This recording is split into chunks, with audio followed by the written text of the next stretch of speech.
Hello students, आज हम next topic study कर रहे हैं हाइड्रोजन स्पेक्ट्रम। एटम्स में आपने लास्ट टॉपिक हमने स्टडी किया था the line spectra of hydrogen atom. The line spectra of hydrogen atom में हमने वेवलेंथ की वैल्यू हमने फाइंड आउट की थी 1/λ is equal to r 1/nf² minus 1/ni²। तो स्टूडेंट्स ये हमारे पास वेवलेंथ की वैल्यू थी और r क्या था, रीडबर्ग कांस्टेंट की वैल्यू थी और r की वैल्यू क्या रहेगी 1.097 इंटू 10⁻⁷ पर मीटर इनवर्स। ये रीडबर्ग कांस्टेंट की वैल्यू थी। तो अब हमारे पास यहाँ पर हाइड्रोजन स्पेक्ट्रम की जो स्पेक्ट्रल जो सीरीज़ होती है, Lyman series, Balmer series, Paschen series, Brackett series, Pfund series, ये कैसे ऑब्टेन्ड होती हैं, क्या रीज़न है इसके पीछे कि जो हाइड्रोजन जो स्पेक्ट्रम है वो इस तरह की सीरीज़ क्या करता है, वो बनाता है। लाइमन सीरीज़ बनाता है, बामर सीरीज़, पास्टन, ब्रैकेट और पीफंड सीरीज़। तो यहाँ पर हमने अभी ये एक डायग्राम हमने लिया है, ये न्यूक्लियस है और ये न्यूक्लियस के चारों तरफ ये क्या है हमारे पास, ये ऑर्बिट्स हैं। जैसे ये first orbit, second, third, fourth, fifth, sixth, 7, जैसे n = 7। तो ये हमारे पास डिफरेंट टाइप्स के ऑर्बिट्स हैं और इन ऑर्बिट्स में इलेक्ट्रॉन क्या करते हैं, रिवॉल्व करते हैं अराउंड द न्यूक्लियस। तो यहाँ पर क्या होगा कि जब इलेक्ट्रॉन हायर एनर्जी ऑर्बिट से लोअर एनर्जी ऑर्बिट में क्या करेगा, जंप मारेगा, तो किस केस में, हाइड्रोजन एटम की हम बात कर रहे हैं, हाइड्रोजन एटम, क्योंकि हाइड्रोजन एटम के केस में ही ये हमारे पास ये जो स्पेक्ट्रल लाइंस हैं वो ऑब्टेन्ड हो रही हैं। तो हाइड्रोजन एटम की ही हम बात कर रहे हैं कि जो इलेक्ट्रॉन है वो जंप मारेगा हायर एनर्जी स्टेट भी बोल सकते हैं, या तो हायर ऑर्बिट से लोअर ऑर्बिट में, ठीक है। और एक तरह से एक पर्टिकुलर वेवलेंथ और फ्रीक्वेंसी वाली जो लाइट होगी वो एमिट होगी। तो उसी रेडिएशंस को जो नाम दिया है वो स्पेक्ट्रल लाइन। स्पेक्ट्रम जो रेडिएशंस एमिट होंगी जब इलेक्ट्रॉन हायर एनर्जी ऑर्बिट से लोअर एनर्जी ऑर्बिट में जंप मारेगा, तो जो रेडिएशन इस केस में एमिट होगी उसी रेडिएशंस को नाम दिया गया है स्पेक्ट्रल लाइन। तो अब हमने ये स्टडी करना है कि ये हमारे पास जैसे फर्स्ट ऑर्बिट है और ये सेकंड ऑर्बिट है और थर्ड ऑर्बिट है, फोर्थ, फिफ्थ, सिक्स्थ, और आप और भी ले सकते हैं बाहर, इन्फिनिटी तक भी आप ले सकते हैं, क्योंकि जो इलेक्ट्रॉन है वो हायर एनर्जी स्टेट से लोअर एनर्जी स्टेट पर क्या करेगा, जंप मारेगा और उस केस में क्या होगा, रेडिएशंस एमिट होंगी। तो ये जो स्पेक्ट्रल लाइन जो अराइज हो रही है वो क्यों अराइज हो रही है, क्योंकि जो ट्रांजिशंस हो रहा है इलेक्ट्रॉन का कहाँ से कहाँ तक, हायर एनर्जी स्टेट से लोअर एनर्जी स्टेट, तो वो एक तरह से स्पेक्ट्रल सीरीज़ यहाँ पर ऑब्टेन्ड होगी। अब जैसे मैं फर्स्ट केस में यहाँ पर स्टडी कर रही हूँ लाइमन सीरीज़, तो वेवलेंथ की वैल्यू हमें मालूम होना चाहिए, ये हमारे पास वेवलेंथ की वैल्यू रहेगी। और यहाँ पर ये जो ni है, ni का मतलब है आउटर ऑर्बिट्स, जो ऑर्बिट बाहर वाले होंगे जहाँ से इलेक्ट्रॉन जंप मारेगा, और nf होगा जिस ऑर्बिट के ऊपर इलेक्ट्रॉन जंप मारेंगे। अब वो फर्स्ट भी हो सकता है, सेकंड भी हो सकता है। तो ये इसको मैं इनर ऑर्बिट बता रही हूँ। जो आउटर ऑर्बिट होंगे उनको ni से रिप्रेजेंट कर रहे हैं, और nf जिस ऑर्बिट के ऊपर इलेक्ट्रॉन जंप मारेंगे आउटर ऑर्बिट से, वो उसको हम nf से हम रिप्रेजेंट करेंगे। तो nf वो वाला ऑर्बिट होगा जहाँ पर इलेक्ट्रॉन जंप मार रहा है। तो यहाँ पर अब हम फर्स्ट केस हम स्टडी कर रहे हैं जैसे लाइमन सीरीज़। तो लाइमन सीरीज़ में जो स्पेक्ट्रल जो सीरीज़ यहाँ पर ऑब्टेन्ड हो रही है, तो इस स्पेक्ट्रल सीरीज़ का नाम ही क्या दिया गया है, लाइमन सीरीज़। तो क्या होगा, यहाँ पर जो स्पेक्ट्रल लाइंस होंगी वो क्यों एमिट हो रही हैं, due to transitions of electron from outer orbit. ये हमारा जैसे सेकंड ऑर्बिट है, सेकंड ऑर्बिट से लेकर फर्स्ट ऑर्बिट तक इलेक्ट्रॉन ने जंप मारा, फिर थर्ड से फर्स्ट पर, फिर फोर्थ से फर्स्ट पर, फिर फिफ्थ से फर्स्ट पर, फिर सिक्स्थ से फर्स्ट पर। जितने भी जंप यहाँ पर इलेक्ट्रॉन मार रहे हैं आउटर ऑर्बिट से, वो किस ऑर्बिट पर जंप मार रहे हैं? फर्स्ट ऑर्बिट पर। फर्स्ट ऑर्बिट पर वो जंप मार रहे हैं। तो जो स्पेक्ट्रल जो सीरीज होगी उसका नाम क्या होगा यहाँ पर? Lyman series. लाइमन सीरीज, क्योंकि फर्स्ट ऑर्बिट पर इलेक्ट्रॉन जंप मार रहे हैं बाहर वाले ऑर्बिट से। तो लाइमन सीरीज में मैं बता दूंगी यहाँ पर कि जो वेवलेंथ की जो वैल्यू रहेगी वो हमें पता है 1/λr 1/nf² माइनस 1/ni²। तो NF हमारे पास फर्स्ट ऑर्बिट होगा। फर्स्ट ऑर्बिट, क्योंकि जो स्पेक्ट्रल सीरीज जो ऑब्टेन्ड हो रही है वो जो इलेक्ट्रॉन जंप मार रहे हैं वो हमारे आउटर ऑर्बिट कौन से हो जाएंगे? 2, 3, 4, 5 सो ऑन। तो ये आउटर ऑर्बिट। तो यहाँ पर मैं वैल्यू पुट कर सकती हूँ 1/λr 1/ फर्स्ट ऑर्बिट हमें पता है, इसको मैं 1 से रिप्रेजेंट कर रही हूँ, और ये ni²। तो ये हम बता देंगे। और यहाँ पर 2 पुट कर सकते हैं, 3 पुट कर सकते हैं, 4 पुट कर सकते हैं, और हम वेवलेंथ की वैल्यू हम फाइंड आउट कर सकते हैं। तो यहाँ पर सबसे पहले मैं आपको बता रही हूँ कि यहाँ पर जैसे लाइमन के केस में जो लॉन्गेस्ट जो वेवलेंथ ऑब्टेन्ड होगी, लाइमन के केस में लॉन्गेस्ट जो वेवलेंथ ऑब्टेन्ड होगी, लॉन्गेस्ट वेवलेंथ कब होगी? जो स्पेक्ट्रल लाइंस जो लॉन्ग वेवलेंथ वाली एमिट होगी वो होगी जब इलेक्ट्रॉन हमारा सेकंड ऑर्बिट से फर्स्ट ऑर्बिट में जंप मारेगा। क्योंकि जो आउटर जो ऑर्बिट होगा वो सेकंड होगा, ये आउटर ऑर्बिट। जब इलेक्ट्रॉन हमारा सेकंड ऑर्बिट टू कहाँ जंप मारेगा? First orbit. NF क्या है? 1। ये क्या है? First orbit. जब इलेक्ट्रॉन सेकंड ऑर्बिट से फर्स्ट ऑर्बिट में जंप मारेंगे तो उस केस में जो मैक्सिमम वेवलेंथ मिलेगी लाइमन सीरीज के केस में, तो यहाँ R 1/1² माइनस 1/2²। तो ये R और ये 1 - 1/4 और ये 3R/4। तो यहाँ पर मैक्सिमम जो वेवलेंथ होगा मैक्सिमम 4/3R, और रिडबर्ग कांस्टेंट की वैल्यू हम पुट कर देंगे 3 × R की जगह 1.097 × 10⁻⁷। इसको जब हम स्टूडेंट सॉल्व करेंगे तो हमारे पास ये वैल्यू आ रही है।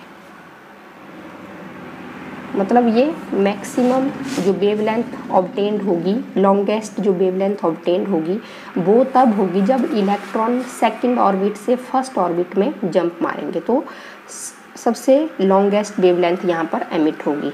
और वैसे ही आप शॉर्टेस्ट वेवलेंथ भी निकाल सकते हैं कि शॉर्टेस्ट वेवलेंथ लाइमन सीरीज के केस में शॉर्टेस्ट वेवलेंथ में भी 1/λ मिनिमम हमारे पास आ जाएगी वैल्यू R। तो यहाँ पर स्टूडेंट्स जो आउटर जो ऑर्बिट होगा वो इन्फिनिटी पर होगा। अब इलेक्ट्रॉन क्या कर रहे हैं? इन्फिनिटी से जंप मार रहे हैं। कहाँ पर? फर्स्ट ऑर्बिट पर। तो उस केस में जो वेवलेंथ होगी वो सबसे शॉर्टेस्ट होगी, क्योंकि इलेक्ट्रॉन इन्फिनाइट डिस्टेंस से जंप मार रहे हैं फर्स्ट ऑर्बिट पर। तो मैं यहाँ पर NF² minus 1/ni² R 1/nf² और something divided by infinity is 0। तो ये हमारे पास R 1/λ मिनिमम। तो यहाँ पर लैम्डा मिनिमम की जो वैल्यू आएगी वो 1/R और 1/ दिस रिडबर्ग कांस्टेंट की वैल्यू 1.097 × 10⁻⁷। तो इसको हम डिवाइड करेंगे तो वो मिनिमम जो शॉर्टेस्ट वेवलेंथ यहाँ पर ऑब्टेन होगी। अब सेकंड जो केस आएगा स्टूडेंट्स वो आएगा बामर सीरीज़ का। यहाँ पर भी स्पेक्ट्रल लाइन्स एमिट होंगी, लेकिन कैसे एमिट होगी? क्योंकि जो इलेक्ट्रॉन होंगे वो आउटर ऑर्बिट से जंप मारेंगे सेकंड ऑर्बिट पर। ये हमारा फर्स्ट ऑर्बिट था, अब ये हमारा सेकंड ऑर्बिट है। अब आउटर ऑर्बिट मतलब थर्ड ऑर्बिट से इलेक्ट्रॉन सेकंड पे जंप मारेंगे, फोर्थ से सेकंड, फिफ्थ से सेकंड, सिक्स से सेकंड, सेवन्थ से सेकंड, इन्फिनाइट टू सेकंड। अब सेकंड ऑर्बिट पर इलेक्ट्रॉन जंप मार रहे हैं, तो इस केस में कौन सी सीरीज ऑब्टेन्ड होगी? जो स्पेक्ट्रल जो लाइंस होंगी उनको क्या नाम दिया गया है? बामर सीरीज। बामर सीरीज। तो ये आपके पास फार्मूला वही रहेगा, क्योंकि NF², NF हमारा जिस ऑर्बिट पर इलेक्ट्रॉन जंप मार रहे हैं सेकंड ऑर्बिट आ जाएगा, और NI आपके आउटर ऑर्बिट आ जाएंगे। जैसे थर्ड से सेकंड में जंप मार रहे हैं, फोर्थ से सेकंड में मार रहे हैं, तो ये आपने लिखना है इस केस में।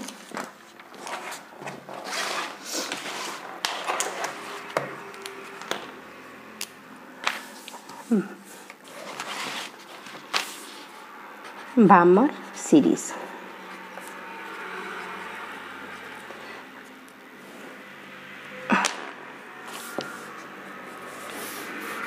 आउटर ऑर्बिट हम Ni से रिप्रेजेंट करेंगे। अब third, fourth, fifth, so on. और इनर ऑर्बिट कौन सा ऑर्बिट आएगा? सेकंड नंबर वाला ऑर्बिट। तो हमने लिख देनी है वेवलेंथ की वैल्यू R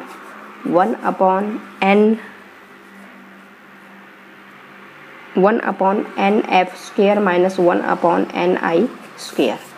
तो 1/λ/R NF, जिस ऑर्बिट के ऊपर इलेक्ट्रॉन जंप मारेंगे वो वैल्यू I², और NI हमने 3 से स्टार्ट होगा अब नंबर।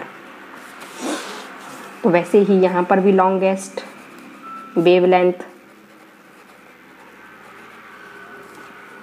जो मैक्सिमम जो वेवलेंथ इस केस में बामर सीरीज में ऑब्टेन्ड होगी, तो जो ट्रांजिशंस होगा इलेक्ट्रॉन का वो कहाँ से लेकर कहाँ तक? Third orbit. जो आउटर ऑर्बिट होगा वो थर्ड होगा, और जो इनर ऑर्बिट होगा वो 2 होगा।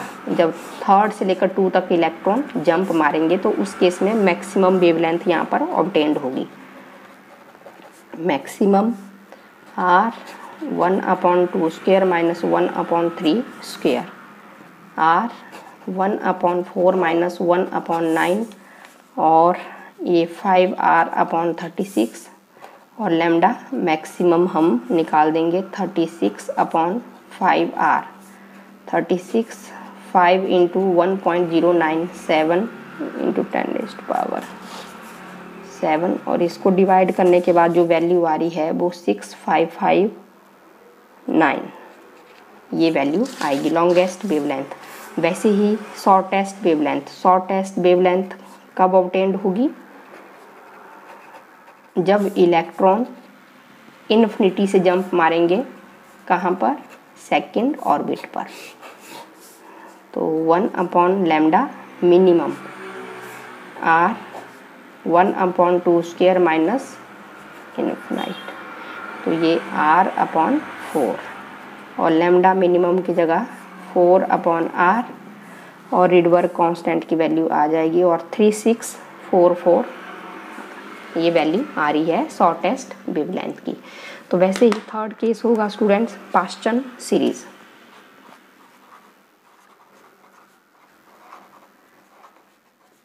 पास्चन सीरीज में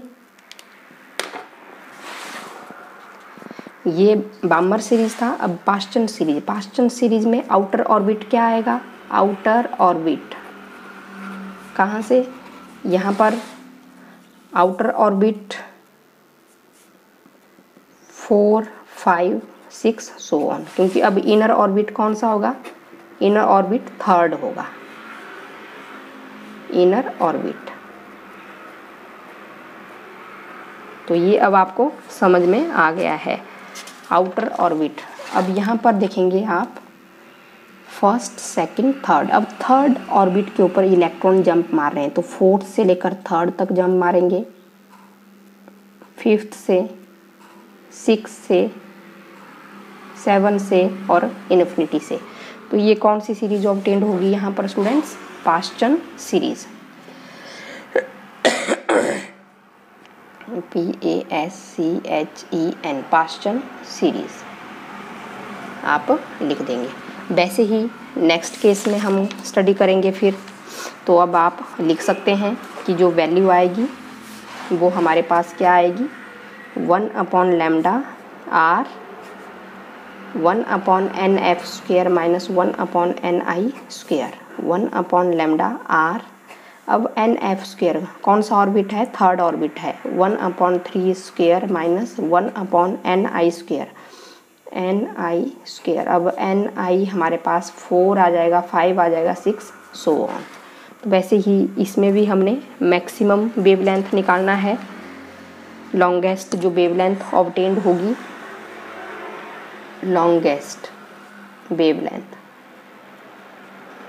तो लॉन्गेस्ट वेवलेंथ की वैल्यू भी हम यहाँ पर निकाल सकते हैं, 1/λ मैक्सिमम r 1/3²। जब इलेक्ट्रॉन आउटर ऑर्बिट 4 से इनर ऑर्बिट थर्ड, 4 से 3 की तरफ इलेक्ट्रॉन जब जंप मारेंगे तो उस केस में जो वेवलेंथ होगी वो कैसी होगी, लॉन्गेस्ट होगी। तो ये 7r/144। वैसे ही शॉर्टेस्ट वेवलेंथ भी हम निकाल देंगे। अब इलेक्ट्रॉन कहाँ से जंप मारेंगे, इन्फिनिटी से मारेंगे, किस ऑर्बिट पर, थर्ड ऑर्बिट पर। तो ये हमारे पास r 1/3² माइनस ∞²। तो ये r/9 और लैम्डा मिनिमम 9/r। तो ये हम निकाल देंगे वैल्यू, तो 8199। और वैसे ही नेक्स्ट आ जाएगा ब्रैकेट सीरीज।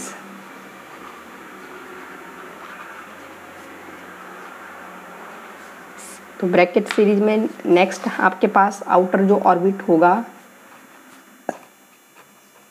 कहाँ से कहाँ ट्रांजिशन होगा इलेक्ट्रॉन का, 5, 6, 7 सो ऑन। और इनर ऑर्बिट कौन सा नंबर होगा, NF = 4, NF = 4। तो अब जो फोर्थ जो ऑर्बिट है 1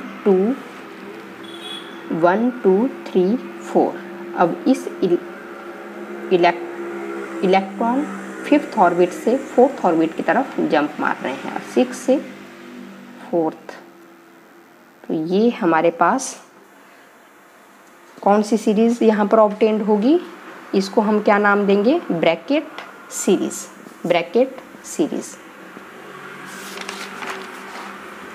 और हम लिख देंगे 1/λ r 1/nf² माइनस 1/ni², और r nf², 1/nf² 4² minus 1/ni²। तो 5 से यहाँ पर वैल्यूज़ हमने पुट करनी है। और वैसे ही लॉन्गेस्ट वेवलेंथ कब ऑब्टेन्ड होगी, जब आउटर ऑर्बिट हमारे पास 5 होगा और इनर ऑर्बिट 4 होगा। जब आउटर ऑर्बिट 5 से 4 की तरफ इलेक्ट्रॉन जब जंप मारेंगे तो लॉन्गेस्ट वेवलेंथ ऑब्टेन्ड होगी। और वैसे ही शॉर्टेस्ट वेवलेंथ में अब आउटर ऑर्बिट जो इलेक्ट्रॉन है वो इन्फिनाइट डिस्टेंस से जंप मारेंगे फोर्थ ऑर्बिट पर, तो उस केस में शॉर्टेस्ट वेवलेंथ ऑब्टेन्ड होगी। और फिर लास्ट होगा स्टूडेंट्स पी फंड सीरीज। ये हमारे पास ब्रैकेट सीरीज है, और यहाँ पर P fund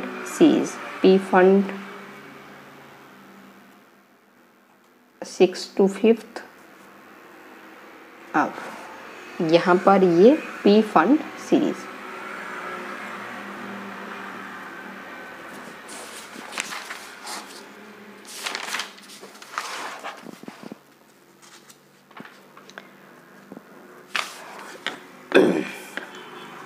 P fund series. तो पी फंड सीरीज में अब जो आउटर जो ऑर्बिट्स होंगे आउटर ऑर्बिट, उनको हम ni से रिप्रेजेंट करेंगे, तो वो 6, 7, 8 सो ऑन आ जाएगा। और इनर ऑर्बिट nf = 5। अब जो आउटर ऑर्बिट है 6 से लेकर 5 तक इलेक्ट्रॉन, ठीक है, 6th ऑर्बिट से 7 ऑर्बिट से 8 ऑर्बिट से सो ऑन इन्फिनाइट डिस्टेंस पर वो ऑर्बिट होगा, वहाँ से इलेक्ट्रॉन 5th ऑर्बिट पर जंप मार रहे हैं।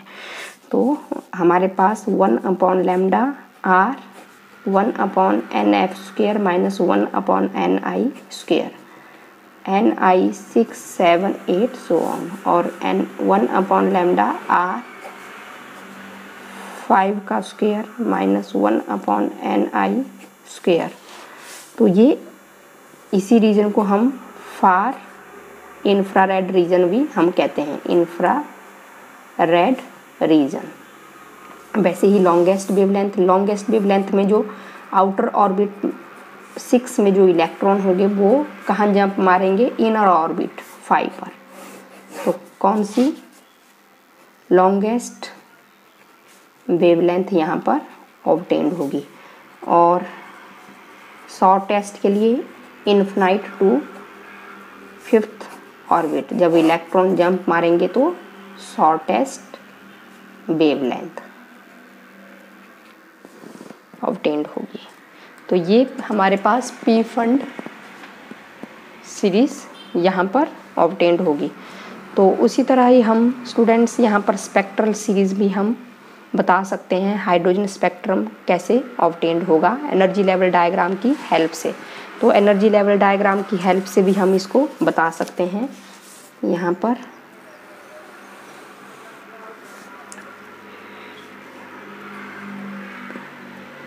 E1 ये हमारे पास n = 1 ग्राउंड लेवल रहता है, ये ग्राउंड लेवल,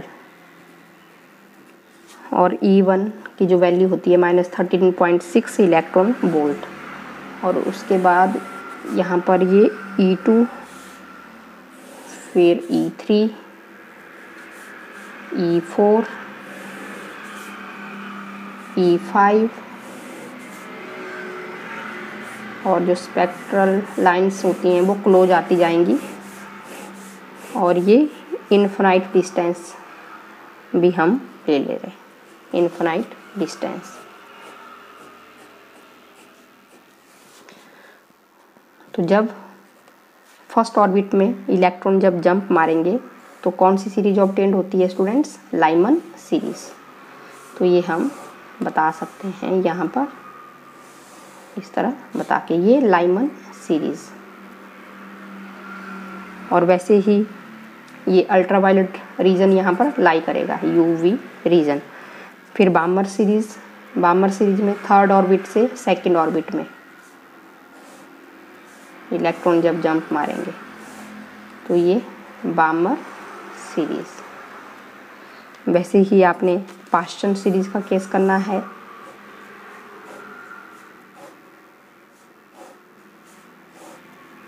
और ये पास्चन सीरीज। फिर ब्रैकेट और पे फंड सीरीज भी आपने ऐसे ही बताना है।